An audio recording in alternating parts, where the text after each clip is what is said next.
Hello again. Welcome back to Island of the Jungle Kids. Previously on Island of the Jungle Kids, Emily, just when Emily had finished making new clothes for herself and Julie and Peter, they they went exploring. They went exploring in a place where they weren't supposed to. Just just after they escaped the crocodile who lived in the lake they came to, they were warned by butterflies not to go down the path they were going down because of Pashu Shakti, the tiger, who is about to become their enemy. Peter convinces them to keep going, but Emily and Julie are not pleased. When they meet Pashu Shakti, Mephalme and Malkia appear. Now Mephalme has challenged Mephalme to be king of the jungle. If Mephalme wins, the Jungle Kids will be safe. But if Pashu Shakti wins, they'll be eaten. Here we go. Pashu Shakti and Mephalme started a big, bone-crushing battle, which Mephalme soon started to lose. Emily decided to help her foster father. When Mephalme was knocked down to the ground, and Pashu Shakti was about to kill him, Emily headbutted him, knocking him to the edge of the clearing with her strength. Pashu Shakti was growling furiously. You dare challenge me? He said through clenched teeth. Pashu Shakti leaped. Emily dodged him. Emily! Cried Mephalme, struggling to his feet. Just run! When Pashu Shakti tried to scratch her, she managed to take out one of her daggers and slash Pashu Shakti on his pot and threw some of his whiskers. Pashu Shakti roared in pain. This isn't over, he growled before licking his paw and limping away. On the way back to Lion Rock, Emily, Peter, and Julie were in big trouble. I'm very disappointed in you three, Mephalme scolded disapprovingly. You know you weren't allowed to go up that other tributary. It's early to the den for you three, ordered Malkia. But Mama, protested Peter, we were going to explore another part of the island. Are we really adopted? Asked Julie. She was shocked by what Pashu Shakti said about their foster parents. Mephalme and Malkia and Mephalme looked at each other and then at the Jungle Kids. We'll explain when we get home, said Mephalme. When they arrived back at Lion Rock, Kaka and Dada readily asked if they wanted to play, but Malkia said they had to talk to them. Kaka and Dada exchanged concerned looks. They wanted to be in on it. The chat about the human kids' origin made the lion cubs cry a little. So you found us? Asked Peter. Where did we come from? Tartaruga said your human family was nowhere to be seen when you came to us. Julie was upset. Why didn't you tell us sooner? She asked with tears in her eyes. We're sorry, honey, sighed Malkia. You're still our family, said Peter, giving Mephalme and Malkia a hug. Many more years on the island passed. By this time, Emily was 16, Peter was 12, and Julie was 9. Emily and her brother and sister had learned how to talk to almost all of the animals. Most of them even became friends. Using the books from their ship, which were kept in the seamen's chests for safekeeping, Emily had taught Peter and Julie many things, including how to read, count, and write. When their hair got too long, Emily took out some of her daggers and cut it short enough so that it was still long, which they preferred, but short enough to maneuver through the jungle. Emily was even allowed on the hunts, although, since she didn't know how to cook, she never ate the meat. One day, Tuka the parrot came flying to Lion Rock distressed. Your Majesties! He cried to Mephalme and Malkia. We've got trouble down on the beach. What kind of trouble? Asked Mephalme. I saw humans coming ashore. I saw humans coming ashore, shouted Tuca. Emily, Peter, and Julie were eavesdropping on the news. Maybe we can find our way back to our human family, whispered Emily. Peter and Julie were overjoyed at first, but then they remembered the good times they had on the island with the animals. Can't we stay, Emily? Asked Peter. Don't you want to reunite with humans?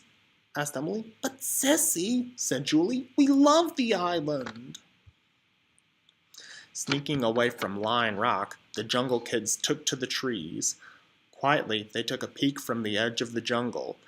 There, just beyond the high tide mark, were a couple of evil-looking characters that had three young children tied up. The people that were standing above the bound children were scary pirates. One had light brown hair and a light brown goatee. When he turned toward them, he looked hideous on one side of his face. There was a huge, frightening scar that started from just next to his eye, going right down under his chin. The other pirate was middle-sized and fat, with black hair. The people who were tied up were not like the pirates. They looked amazing. There were 2 boys and a girl, and they seemed to be the same ages as Julie, Peter, and Emily. One had blue eyes and brownish black hair, and was unmistakably handsome. The only female also had black hair, but with brown eyes. The youngest was a boy with red hair. What do we do, Emily? Whispered Julie with a whimper. We have to save them. Emily whispered back. How? Asked Peter confusedly. Julie, said Emily, I'll need you to make a strange sound to distract those creeps. What do I do? Whispered Peter, wanting to know what he was to do. We go to free them, said Emily. So Julie made a sound like a crow, which sounded like it was coming from the very far side of the beach. When the pirates went to investigate, Emily and Peter went running out to their prisoners. When Peter stepped on a stick and the pirates looked back, Peter and Julie hid behind a convenient sand dune. Don't make any noise, said Emily to the pirate prisoners. Who are you? Who are you two? Asked the boy. Shh, whispered Peter sharply. Emily and Peter cut the ropes with their daggers and helped them up the beach. Julie, whispered Emily and Lion. Why are you growling like that? Asked the youngest boy. My brother and sister speak to the animals better, said Emily. Animals? Asked the girl. Julie came running toward them. Let's get out of here, Emily, she whispered. Let's get them back to Lion Rock, said Peter. Mephalme and Malkia weren't happy. Don't either of you know what might happen to all of us? Scolded Mephalme sharply. You 3 could endanger the whole island.